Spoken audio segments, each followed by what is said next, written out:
23।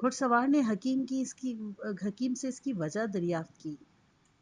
حکیم نے کہا، گھوڑا پانی میں اپنا عکس دیکھ رہا تھا اور وہ اپنے عکس پر قدم نہیں رکھنا چاہتا تھا، لیکن جب اسے مٹی مل گئی تو عبور کر لیا۔ جی ہاں، جو لوگ خود بین اور مال و مقام سے علاقہ رکھتے ہیں اور انہی سے سروکار رکھتے ہیں، وہ مخلص نہیں بن سکتے، کیونکہ اخلاص کی راہ میں تمام چیزوں سے درگزر کرنا پڑتا ہے۔ نمبر 7، ظاہر و باطن میں یکسانیت۔ ممکن ہے انسان ماحول یا کسی کی قربت کی بنا پر ایسے کام انجام دے کہ جو اس کے باطن کے خلاف ہو، یا اگر تنہائی اور خلوت میں ہو تو ان کاموں سے پرہیز کرتا ہو جنہیں لوگوں کے سامنے انجام دیتا ہے، تو ایسے کاموں کو ریا کرتے ہیں۔ البتہ ادب کی رعایت دوسری بات ہے۔ حضرت علی علیہ السلام فرماتے ہیں، ترجمہ: جس شخص کے ظاہر و باطن، قول و عمل میں ہم آہنگی ہوتی ہے، اس نے امانت الہی کو ادا کیا اور خلوص کے ساتھ عبادت کو انجام دیا۔ نہج البلاغہ، نامہ 26۔ انسان کو اخلاص کے ساتھ اس کی پرواہ کیے بغیر یہ کام فلاں کو پسند آئے گا یا نہیں، اس سے وہ خوش ہوگا یا ناراض، اپنے وظیفے پر عمل کرنا چاہیے اور راہ خدا میں کسی ملامت سے نہیں ڈرنا چاہیے۔ قرآن کہتا ہے، ترجمہ: وہ راہ خدا میں جہاد کرتے ہیں اور کسی ملامت گر کی ملامت سے نہیں ڈرتے۔ سورہ مائدہ آیت نمبر 54۔ نمبر 8، تعصب نہ رکھنا۔ اخلاص انسان کو صحیح فہم اور ہر جگہ کام کرنے کا حوصلہ اور مانند نہ پڑنے والا جذبہ عطا کرتا ہے۔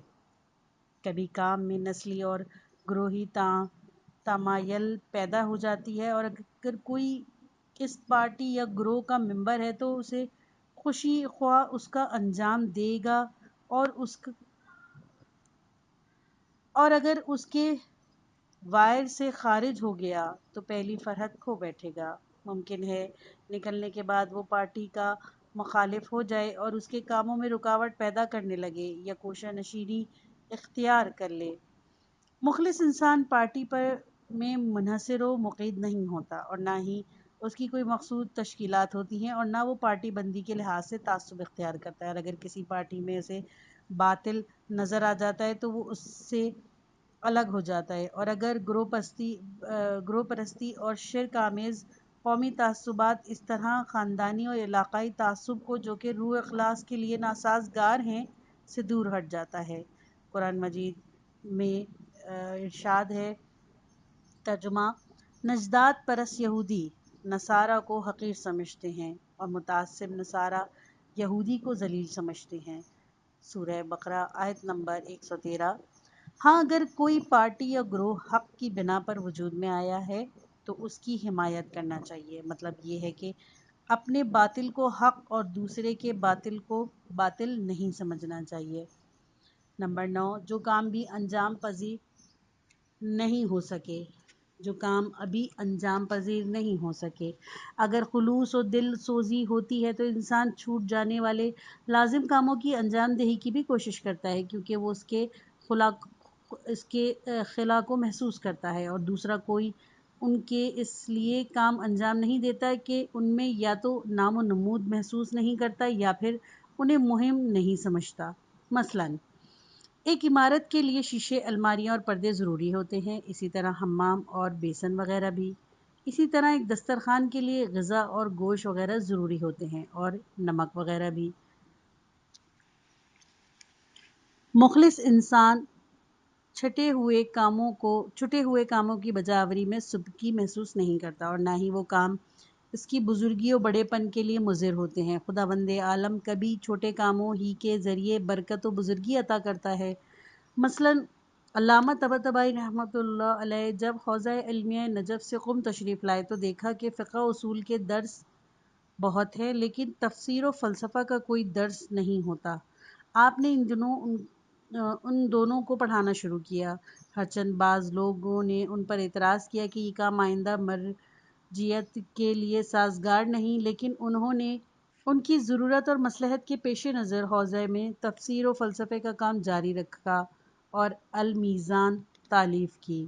ہاں، لطف و خدا کا مخلص افراد کا شامل حال ہوتا ہے، نہ کہ نام و نمود والے اور ریاکاروں کے ساتھ۔ نمبر 10، خطا سے باز رہنا۔ جو لوگ اپنے مشتبہ کاموں پر بے شرمی کے ساتھ اڑے رہتے ہیں وہ کبھی مخلص نہیں بن سکتے، کیونکہ مخلص انسان جب یہ سمجھ لیتا ہے کہ اس راہ سے بہتر راہ موجود ہے تو وہ غلط راہ سے ہٹ جاتا ہے اور یہ اپنے کام کو جاننے والے کے سپرد کر دیتا ہے۔ اور بہت سے لوگ ایسے ہیں کہ جو ایک مدت تک غلط راستے پر گامزن رہتے ہیں، لیکن جب ان پر یہ آشکار ہو جاتا ہے کہ یہ غلط راستہ ہے تو بھی وہ اس سے نہیں ہٹتے اور اس ہٹنے کو وہ ایک شکست سمجھتے ہیں، حالانکہ گناہ پر مصر رہنا خودکش فاش ہے۔ مخلص لوگوں میں روح کی بلندی، سینے کی کشادگی ہوتی ہے، ان کا بزرگانہ روش انہیں پست اور حقارت والے کاموں سے باز رکھتی ہے۔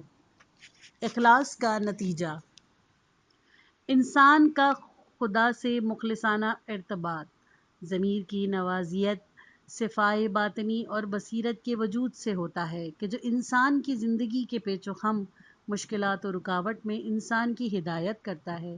حضرت علی علیہ السلام فرماتے ہیں، جب خلوص دل میں جاگزی ہوتا ہے تو نورانیت و دانائی بھی اس کے ساتھ ساتھ آتی ہے۔ فہرست غر الحکم خلص، صفحہ نمبر 93۔ یہ وہی فرقان ہے جس کو قرآن تقوی کا نتیجہ قرار دیتا ہے، نیز فرماتا ہے اگر تم تقوی اختیار کر لو تو خدا تمہارے لیے ایک نور قرار دے گا کہ جس کی روشنی میں تم راستہ چل سکو گے۔ سورہ انفال آیت نمبر 29۔ اخلاص و تقوی اور خواہشات نفس سے اجتناب میں یہ صلاحیت ہے کہ وہ انسان کی روشن فکری اور حق بینی میں اضافہ کرتا ہے اور انسان کو جہل و شرک اور ہوائے نفس کی تاریکی سے نکال کر نور و توحید اور علم کی فضا میں لے آتا ہے۔ صاحب تقوی کا معیار و راستگار ہے۔ اخلاص کی بہت قیمت ہے لیکن بہت دشوار ہے۔ امام سجاد علیہ السلام ماہ رمضان کی دعائے سحر میں خدا سے دعا گو ہیں، خدایا میرے دل کو نفاق سے اور عمل کو ریا سے پاک فرما۔ حضرت امام حسین علیہ السلام دعائے عرفہ میں فرماتے ہیں، میرے عمل میں اخلاص قرار دے۔ معاشرے میں اخلاص، وہ اخلاص مطلوب و دارشمند ہے کہ جو معاشرے میں اور لوگوں کے درمیان ہو، جس میں اجتماعی فعالیت ایک غلط گروہ اسے اخلاص کو لوگوں سے دور گوشہ تنہائی میں تلاش کرتا ہے۔ خداوند عالم خالص و خوشگوار دودھ کو غذا اور خون کے درمیان سے نکالتا ہے۔ سورہ نمل آیت نمبر 66۔ مخلص انسان کو بھی چاہیے کہ وہ معاشرے کی آلودگیوں اور ناپاکیوں سے اپنے آپ کو محفوظ رکھے اور اپنے عمل و نیت کو ریا کی آلائش سے پاک کر کے سرخ روح ہو جائے، کیونکہ یہی اخلاص ارزشمند و مہم ہے۔ مخلص انسان اپنے کو خدا کے سپرد کر دیتا ہے اور اپنے دل کو اس کی محبت کا مرکز بناتا ہے اور مقصد الہی کو اپنے تمام اعمال کا حاکم بنا دیتا ہے اور اس طرح وہ عزت و سربلندی حاصل کر لیتا ہے۔ نماز کی ابتدا، نیت کے بعد کہ جو عبادت کو خدا کے لیے انجام دینے کا ارادہ اور نماز پروردگار کے تقرب کے قصد سے پڑھی جاتی ہے۔ ہم نماز میں داخل ہوتے ہیں حضور قلب، روح کی آمادگی اور پروردگار پر کامل توجہ کے ساتھ ہم تکبیر کہتے ہیں۔ یہ توجہ اور حضور قلب نماز کی روح ہے۔ اللہ اکبر۔ خداوند عالم ہمارے فکر و خیال سے بزرگ و برتر اور ہمارے قلم و بیان کی توصیف سے بلند ہے۔ اس کی عظمت ہمارے تصور و ادراک سے کہیں زیادہ وسیع ہے۔ جو چاہتا ہے وہ اس وقت انجام پذیر ہو جاتا ہے، اس کے حکم کی اطاعت کی جاتی ہے، دنیا اور انسان کو عدم سے وجود میں لایا جاتا ہے، سب کو روزی دی ہدایت کی اور سب کی بازگشت اس کی طرف ہے اور سب جاندار و غیر جاندار کی زندگی اس کے قبضہ قدرت میں ہے۔ وہی عزت عطا کرتا ہے، وہی ذلت دیتا ہے، وہ بے نیاز ہے، وہ اور سب اس کے محتاج ہیں۔ رحم مادر میں انسانوں کی تصویر بناتا ہے، ہدایت گر طبیعت کو ان کی فطرت میں ودیعت کرتا ہے، بیماریوں سے شفا عطا کرتا ہے، ناتواں کو قوت بخشتا ہے۔ اس کے سوا ساری مخلوق فنا ہونے والی ہے۔ قیامت میں حساب و کتاب، جزا و سزا سب اسی کے ہاتھ میں ہے۔ اس روز معلوم ہوگا کہ سب کچھ اسی کے قبضۂ قدرت میں ہے، دوسرے کچھ نہیں کر سکتے، اور جو لوگ اس کے علاوہ غیروں کے سامنے ہاتھ پھیلاتے ہیں وہ خسارہ اٹھانے والوں میں ہیں۔ یہ تمام اوصاف قرآن کی آیت سے ماخوذ ہیں۔ ہماری نماز ایسے ہی عظیم خدا کے نام سے شروع ہوتی ہے۔ نیت کے بعد ہم تکبیر الاحرام کہتے ہیں اور وارد نماز ہوتے ہیں۔ اللہ اکبر، اللہ اکبر بلند نعرہ اور ہمارے عقیدہ و مذہب کی بلندی کا اعلان کرتا ہے۔ نماز اللہ اکبر کے ساتھ شروع ہوتی ہے اور رحمت اللہ پر ختم ہوتی ہے۔ وہ نماز کہ جس میں حضور قلب اور زبان سے توصیف و ثنا ہے، حمد و ذکر کو بھی ہم اپنے کانوں سے سنتے ہیں، پورے بدن اور اعضاء کی حرکت کے ساتھ عبادت میں مشغول ہو جاتے ہیں۔ نماز کا آغاز اللہ کے نام سے ہوتا ہے۔ ہم بت پرستوں، مسیحوں، طاغوتیوں کی طرح یا عیسیٰ علیہ السلام یا بادشاہوں کے نام سے کسی بھی کام کا آغاز نہیں کرتے۔ یہ اللہ اکبر نماز میں ایسا نعرہ ہے جو باطل و پوچھ طاقتوں کے بطلان پر خط کشی کرتا ہے۔ روزانہ کی واجب و مستحب نمازوں میں 85 بار یہ نعرہ دہرایا جاتا ہے۔ نماز سے پہلے اور نماز کے بعد بھی مختلف عنوان کے ساتھ مستحب ہے کہ اللہ اکبر کہا جائے۔ اس نعرے کی پوری نماز میں تکرار ہے اور اس نعرے میں ہماری معنوی رشد و تربیت کا راز مضمر ہے۔ خدا سب سے بڑا ہے، وہ اس سے بلند ہے کہ دوسروں کے ساتھ اس کا موازنہ کیا جائے، یہ ظاہری حوائج سے اس کا ادراک کیا جائے۔ وہ ہماری ہوش، ہماری اور دوسروں کی باتوں سے اور شیطان کے وسوسوں سے اور دنیا کی جلوہ آرائیوں سے بلند ہے۔ اگر خدا ہماری نظروں میں بزرگ و برتر ہوگا تو اللہ اکبر ایمان کی روح سے ہمارے دل کی گہرائیوں سے نکلے گا، اور پھر دنیا اور اس کی رعنائیاں، طاقتیں اور کشش ہماری نظروں میں بے رنگ اور حقیر ثابت ہوں گی۔ ہماری نظروں میں اس کی رضا ہر چیز سے برتر ہوگی۔ امام صادق علیہ السلام فرماتے ہیں، جب تم نماز کے شروع میں تکبیر کہتے ہو تو اس وقت تمہاری نظروں میں اللہ کے علاوہ ساری دنیا حقیر ہونا چاہیے، ورنہ تم کو جھوٹا کہا جائے گا۔ اگر نماز گزار کی فکر میں کوئی اور چیز بزرگ ہو تو اس کے دروغ گو کو کہا جائے گا، جس طرح کہ منافقین زبان سے تو رسول صلی اللہ علیہ وآلہ وسلم کو پیغمبر کہتے تھے، لیکن خود اپنی بات پر ایمان نہیں رکھتے تھے اور خداوند عالم ان کو دروغو کہتا تھا۔ واللہ یشہد ان المنافقین لکاذبون، سورہ منافقون آیت نمبر 1۔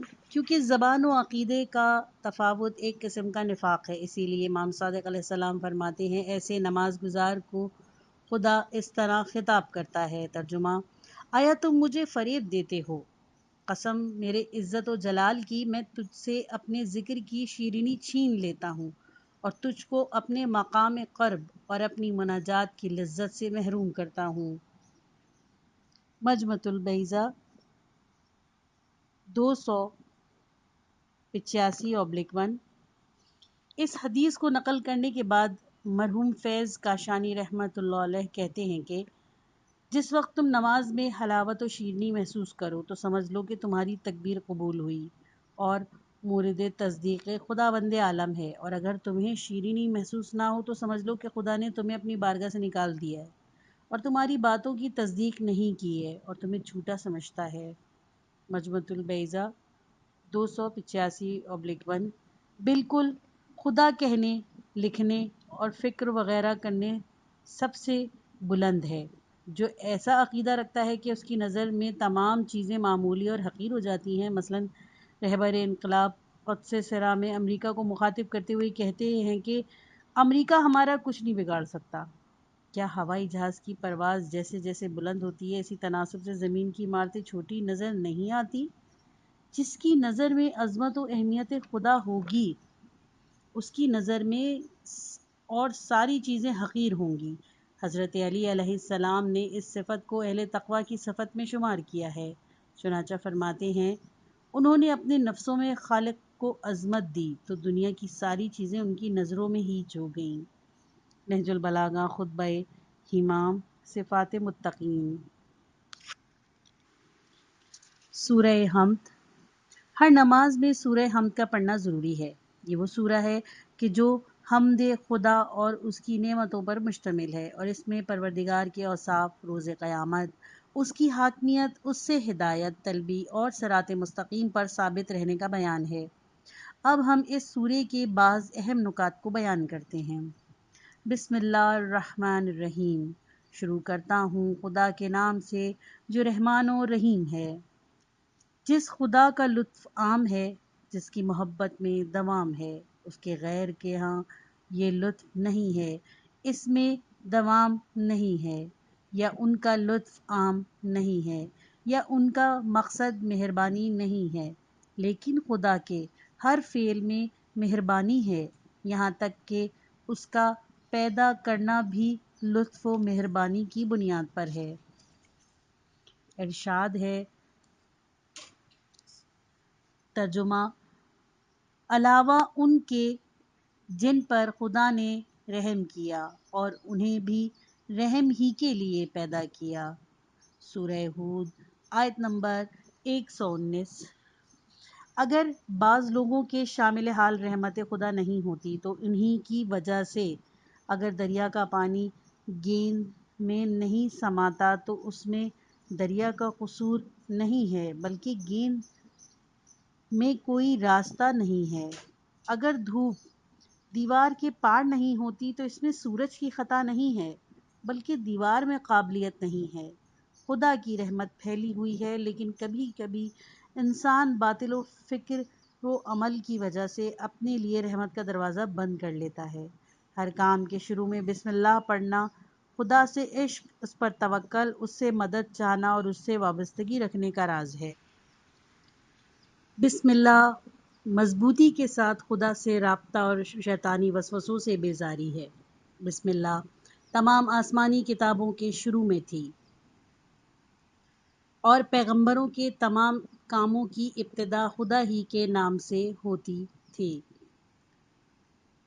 مثلاً حضرت نوح علیہ السلام کی کشتی کو حرکت میں لانے کے لیے فرماتے ہیں بسم اللہ مجریہا و مرسیہا۔ بسم اللہ پڑھنا انسان کو خدا کی حفاظت و پناہ میں لے جاتا ہے اور اس کے سیدھے راستے کی طرف ہدایت ہوتی ہے۔ سورہ آل عمران آیت نمبر 110۔ ترجمہ: اور جو خدا سے وابستگی اختیار کرتا ہے تو سمجھ لو کہ اسے صراط مستقیم کی ہدایت کر دی گئی۔ بسم اللہ خدا کی بندگی کی علامت ہے اور اس سے وابستگی کی دلیل ہے، یعنی اے خدا میں نے تجھے فراموش نہیں کیا، تیرے ہی نام سے ہر کام کا آغاز کرتا ہوں، تیری مدد سے شیطان کو بھگا دیتا ہوں۔ امام صادق علیہ السلام فرماتے ہیں بسم اللہ سوروں کا تاج ہے۔ تفسیر قرطبی جلد اول تفسیر بسم اللہ۔ اور رحمت و امان کی نشانی ہے۔ سورہ برات کے شروع میں اس لیے بسم اللہ نہیں ہے کہ اس میں کفار و مشرکین سے بیزاری ہے اور بیزاری میں رحمت نہیں ہوتی۔ تفسیر فخر رازی و مجموع البیان جلد اول تفسیر بسم اللہ۔ حدیث میں ہے کہ ہر ایک کام میں یہاں تک کہ شعر کی ایک بیت کو بھی بسم اللہ کے ساتھ لکھا کرو کیونکہ جس کام میں یاد خدا نہیں ہوتی وہ پورا نہیں ہوتا۔ تفسیر صافی 52/1۔ الحمد للہ رب العالمین۔ حمد و ستائش خدا سے مخصوص ہے جو عالمین کا پالنے والا ہے، جس کے جسم کی پرورش کے لیے خدا نے ان چیزوں تخلیقی نظام، زمین کی حرکت، سورج کی گردش، آب و ہوا اور دوسری مادی نعمتوں کو قرار دیا، اور روح کی پرورش کے لیے انبیاء علیہ السلام، آسمانی کتابیں، عبرت آموز تلخ و شیریں حادثات قرار دیے، بشر کی ہدایت کے لیے استوار مضبوط دین اور فطرت پر مبنی عقل کے مطابق قوانین بھیجے، زمین کو کبھی اپنی حجت سے خالی نہیں رکھا اور اپنی بے شمار مخفی و آشکار نعمتوں سے انسان کو سرفراز کیا۔ اگر نظام ہستی کی گردش میں ایک ذرہ بھی ادھر سے ادھر ہو جائے تو تباہی مچ جائے۔ خلقت کا مضبوط اور مستحکم نظام پہاڑوں میں، اگنے والی چیزوں میں، ایٹم و کہکشاں میں اور آب و خاک میں، موسم میں، شب و روز کے فاصلوں میں، بدنوں اور گوناگون طبیعتوں کے کارخانوں اور ان کی مختلف ہدایتیں، یہ سب پروردگار عالم کی ربوبیت کے مظہر ہیں۔ ہمارے بدن کا ہر ایک جز، ہمارے پیکر کے ہر ایک عضو میں حیرت انگیز پیچیدگی اور نظم و نسق ہے۔ آنکھ، کان اور قلب کی کیفیت اور تنفس کا نظام، اعصاب بدرک اور حواس خمسہ وغیرہ خداوند عالم کی عجیب تدبیر کی نشاندہی کرتی ہیں۔ افسوس ہے کہ انسان شکر کے بجائے کفران نعمت کرتا ہے۔ سورہ اسراء آیت نمبر 67۔ اور انسان بڑا ناشکرا ہے اور خدا سے قریب ہونے کے بجائے اعراض کرتا ہے۔ سورہ اسراء آیت نمبر 83۔ جب ہم انسان پر نعمت نازل کرتے ہیں تو اعراض کرتا ہے۔ سورہ یاسین آیت نمبر 77۔ ترجمہ: پس وہ ہمارا دشمن ہے، افسوس کے بجائے وہ فرونتی اور خضوع کے اکڑ کر چلتا ہے۔ سورہ انفطار آیت نمبر 6۔ اے انسان، تجھے رب کریم کے بارے میں کس شے نے دھوکے میں رکھا ہے؟ اور جب اسے بے نیازی کا احساس ہوتا ہے تو سرکشی کرنے لگتا ہے۔ سورہ علق آیت نمبر 6۔ ترجمہ: جب انسان اپنے کو مستغنا سمجھتا ہے تو سرکشی کرتا ہے۔ دوسری جگہ ارشاد ہوتا ہے، سورہ قصص آیت نمبر 78۔ اور خدا کی نعمتوں کو اپنی کوششوں کا نتیجہ تصور کرتا ہے۔ سورہ صافات آیت نمبر 13۔ اور جب نصیحت کی جاتی ہے تو قبول نہیں کرتے۔ یہ ناشکرا انسان معمولی نیکیوں کی خاطر سب کا شکریہ ادا کرتا ہے، لیکن اس خدا کو بھلا دیتا ہے جو اصلی نعمت کا ولی ہے۔ افسوس، انسان نے رستہ بھلا دیا، فکر و فطرت کے چراغ کو خاموش کر دیا اور آنکھیں بند کر کے این و آن سے دل لگاتا اور خدا کے بجائے انسانی و شیطانی طاقتوں پر بھروسہ کرتا۔ جملہ الحمدللہ رب العالمین غفلتوں کو دور کرتا ہے، نعمتوں کو یاد دلاتا ہے۔ وہ ہم کو خدا کی ربوبیت کی طرف متوجہ کرتا ہے۔ خدا رب العالمین ہے، ساری کائنات کا پروردگار، تمام مخلوق کو رزق دیتا ہے، وہ ہر چیز کا پالنے والا ہے۔ ہوا رب کل شیء۔